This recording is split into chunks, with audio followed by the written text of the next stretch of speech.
Welcome to the Pop Culture News here on The Experience. We've got a ton of news today, so let's jump right in. Now, recently we reported that Robert Downey Jr. has shown interest in returning to the role of Tony Stark. And the problem is, of course, that Iron Man died or sacrificed himself at the end of Avengers Endgame. Now, this is something that the Russo brothers, the directors of Avengers Endgame, mentioned in a recent interview with Games Radar. Now, there's other stuff they mentioned as well. We're going to get to that later in the news, but particularly addressing Downey Jr.'s desire to return, or at least his willingness to return. Anthony Russo says, "I don't know how they would do it. I don't know what the road to that would be." And then Joe added, "I mean, we closed that book, so it would be up to them to figure out how to reopen it." Now, we know Kevin Feige had previously said that they were going to keep that moment and not touch it again, that they had all worked very hard for that moment for years, and they would never want to magically undo it in any way. That said, let's be honest. If they continue to have movies that underperform, there's a good chance Robert Downey Jr. is going to get the call. And people coming back from the dead in comic books, it's pretty common. So yeah, I could see them coming up with a way to do it. So, all right, let's move on here. Sony has pushed its reboot of The Karate Kid from December 13th to this year, May 30th, 2025. That's created kind of a bit of a backwards dialogue. Now, the reason is that it's moving Kraven the Hunter, which then goes from August 30th, the Labor Day weekend frame, to December 13th. Now, the Aaron Taylor Johnson movie will, by doing this, I know a lot of people are saying, well, maybe this is a sign the movie's not ready or whatever. But what it does is it opens up IMAX and PLF screens for Kraven the Hunter. And it'll also be the only R-rated movie opening during the holidays. So there's a good chance that that's why they're moving it, not because they just want to get it away from the holiday weekend. If anything, this sounds like it's a good move for Kraven. Also, this puts the Karate Kid movie opening up around the same time that the 6th and final season of Cobra Kai will be released. So it all kind of is a synergy, which is pretty good. If you guys have watched it, new on Netflix is The Dead Boy Detectives, based, of course, on...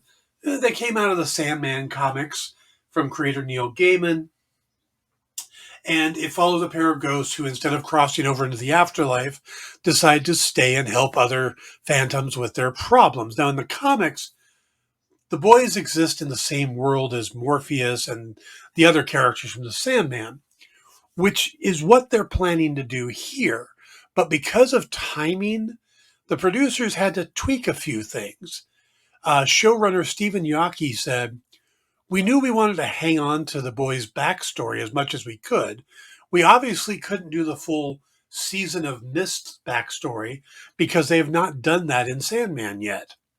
And we were trying to exist within the Sandman universe without stepping on any toes. So we had to slightly tweak their backstories. We held on to the friendship as the core thing, and obviously the detective agency. And then Crystal, to a certain extent, has the same backstory from the comics. Everybody else is either a new creation or a new version of something that was in the comics. We did a lot of reappropriating and moving things around. So it will feel familiar to readers of the comic books, but also hopefully surprise them in good ways."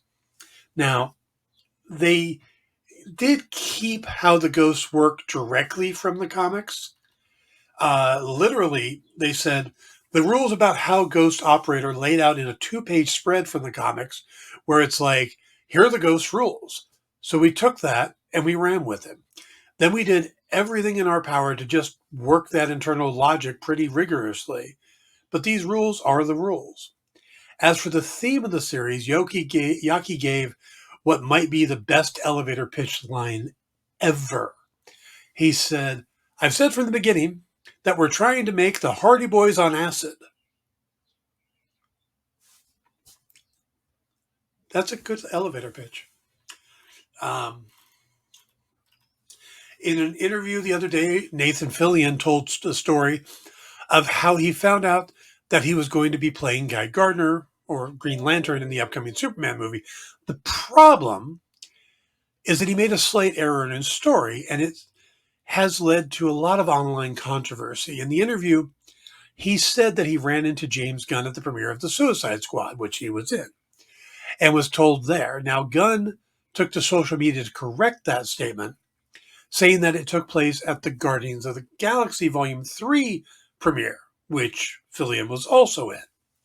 Now, this made Zack Snyder fans come out and claim that Fillion's story proves that Gunn had been lying about Henry Cavill and that now he was just trying to cover it up with his post. Supposedly, the lie came about when Gunn said that he had originally no interest in taking over the DCU until Peter Safran came on board to do the exec stuff and he could just focus on the creative stuff. But if this was done during the premiere of the Suicide Squad, then that throws that timeline off. But Gunn stated that he was kind of confused, not sure what it's supposed to be that he lied about. He also made it clear that his Superman pitch was always geared for a new Superman from the beginning. So it doesn't really matter in which event Fillion found out. Gunn was never lined up to make a Henry Cavill movie. So, this is kind of interesting. The Ouroboros created by the success of Marvel Studios is continuing, with the latest round of speculation driven by nothing. With Marvel and other superhero films becoming so popular that it's led to websites and YouTube channels focused on them, and now those places need to keep feeding content to their viewers. So when Michael B. Jordan reposts the trailer for the upcoming Deadpool and Wolverine movie, we get a ton of stories suddenly saying how this means that he's going to return as Johnny Storm from the 2015 Fantastic Four film. Now, Jordan did play the Human Torch in that disastrous Fantastic Four film, but I don't think any of us want to be reminded of the film. And he also played Killmonger in Black Panther. So couldn't he just be returning as Killmonger? Like an alternate version of Killmonger or something? Or he could just be promoting the next movie from Marvel because he feels connected to the studio. See, this is the same type of thing that James Gunn had just recently He posted the original Superman logo to social media last week, and everybody ran around trying to figure out, what does this mean? Well, this week, he posted a bloodied fist of a Green Lantern as drawn by Dave Johnson. Now, there are already articles went up immediately after he posted it, trying to figure out what it means, you know? But if you look at his Threads feed, he also posted a picture of his cat and his two dogs. So I'm sure that means we're going to get a Crypto and Streaky movie soon.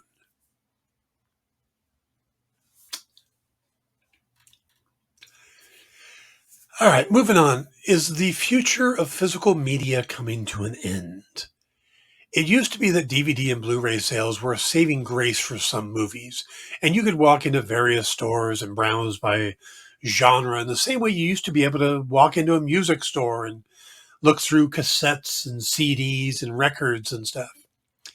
But like the music stores of the past, the days of swinging by your local shop and picking up the latest release are fading fast. Last year, Netflix announced they were no longer doing the whole movie by mail program that really where Netflix started. And I believe there was a collective, you are still doing that. But also Best Buy had announced that they were getting rid of their physical media section. Now that was a bigger sting because Best Buy carried a lot of that stuff. And that was where a lot of people went for it. But now Target has announced that this year they're going to stop doing the same, or they're going to stop it as well. They're going to get rid of physical media in their stores. Now, it's kind of weird because a lot of movie studios have moved away from creating physical media, but the exception is Disney. Disney just signed a deal with a third party vendor to create their media, and this is what led to steelbook editions of WandaVision, Loki, Moon Knight, The Mandalorian. So and then also there's some of these streaming services are taking things off. Like Max is getting rid of some of their DC stuff. Uh, so what happens if you have one of these streaming services and there's a movie you want to see and suddenly they've removed it and nobody else has it? That's what the physical media does. That's why I have a wall full of Blu-rays and stuff. So, and even now, if you buy those services through, like, you do a direct via a video on demand, or you buy it through one of these online services, if that service goes out of business, you lose your media or your movies.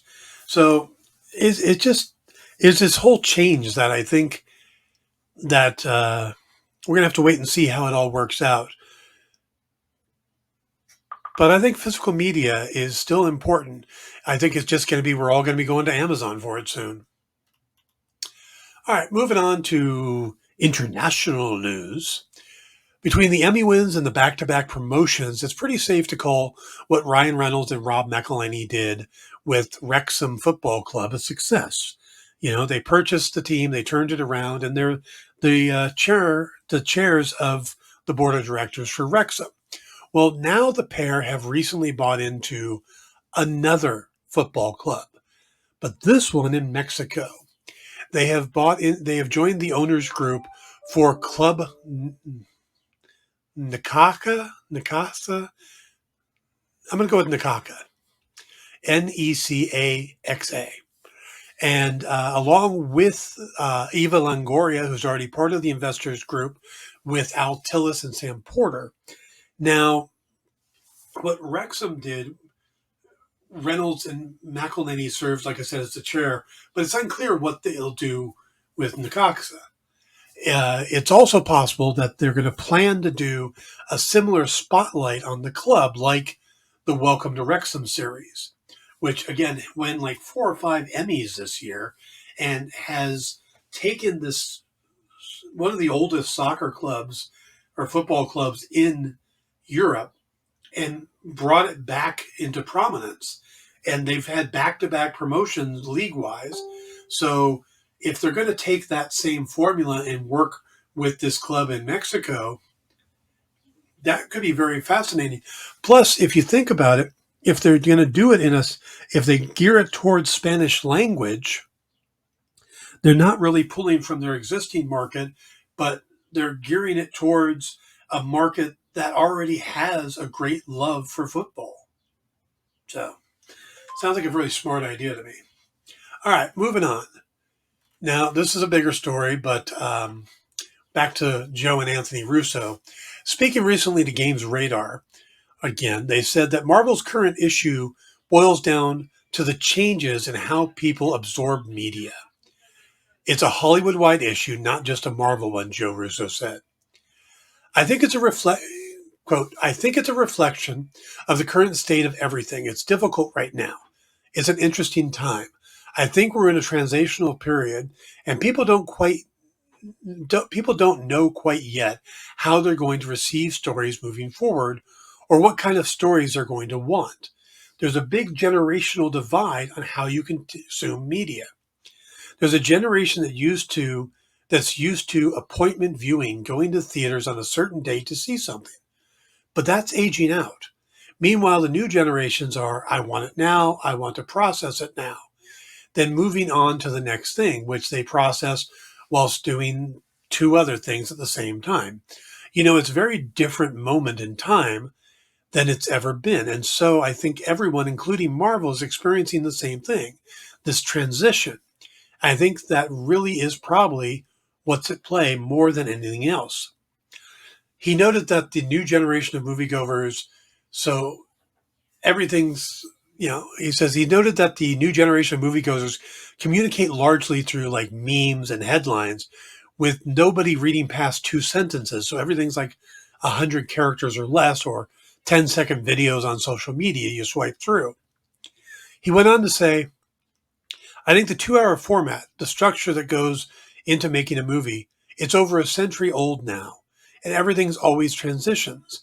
So there is something happening again, and that form is repetitive, but it's hard to reinvent that form. And I think the next generation is looking for ways to tell their own stories that service their own sort of collective ADHD. Now, Anthony Russo went on to address superhero fatigue, saying it has nothing to do with superheroes in particular, it's just fatigue in general. The superhero fatigue question was around long before the work we were doing. So it's sort of an eternal complaint. Like we always used to cite this back in our early days with superhero work. People used to complain about Westerns in the same way, but they lasted for decades and decades and decades. They were continually reinvented and brought to new heights as they went on. So maybe we're going to end up with Marvel Studios TikTok channel, and that's how we're going to get our stories. Or maybe we'll get them in like little 22-page comics that we just read. Those, on a monthly basis. That could work.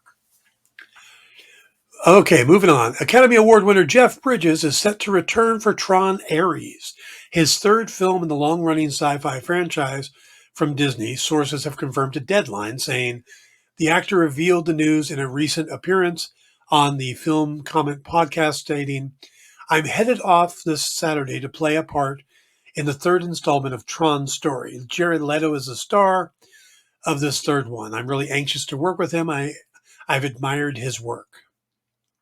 Now, Tron Ares, of course, follows Leto's highly sophisticated program Ares, who is sent from the digital world into the real world on a dangerous mission, marking humankind's first encounter with an AI being. Also starring in it is Greta Lee, Evan Peters, Hassan Minaj, Jodie Turner-Smith, Arthur Castro, Cameron Monaghan, and Gillian Anderson. So, all right, guys, that is the news for today. I may pick up on the Russo idea that social media is changing the way we watch movies and run with that on Thursday, so tune in for that. Also, stick around here today. We have Minute to Skim It, Mint Hunter, and Kicking It with Henri. And remember that Fat Jack's show has moved from Sunday to Saturdays at 4 p.m. going forward, so you don't want to miss that.